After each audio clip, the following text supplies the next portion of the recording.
Ecosystems. Living things cannot survive alone.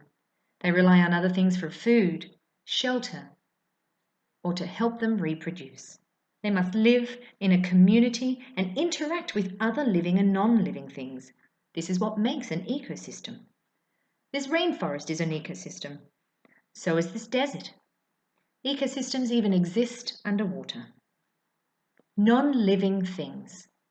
The non-living elements of an ecosystem include sunlight.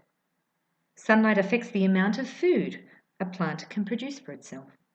Water is essential for life, and the amount of water in an ecosystem determines what types of plants and animals can survive there.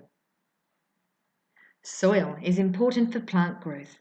It can also be a home for worms and burrowing animals. Living things. Living things are moving, breathing, reproducing organisms, such as plants. They are the producers of an ecosystem because they make their own food. Fungi feed on decomposing plants and animals. Animals include insects, birds, reptiles, and mammals. They are the consumers as they eat other organisms for food. That includes humans too. Putting all these elements together, we have an ecosystem. Their interactions might look like this. The sun gives energy to the plants, and the plants provide a source of food for animals. Some animals, like this bee, also help the plants to reproduce. Animals can be a source of food too. Rain affects the water availability in an ecosystem. Another way to look at the interactions within an ecosystem is by investigating food chains. A food chain shows us the flow of energy. Starting with the sun, plants use its energy to produce its own food.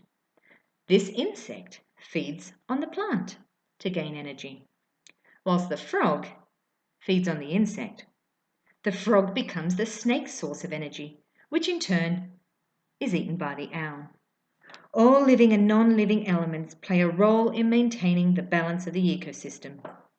Looking at the food chain, imagine if the water was polluted, killing off some frogs. This affects the balance of the ecosystem as the snake's source of energy declines, affecting the snake population.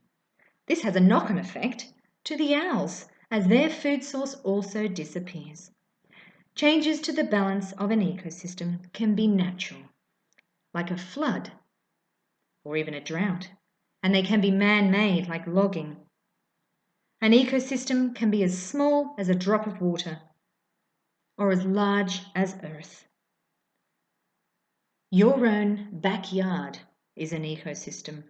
What role do you play in maintaining its balance?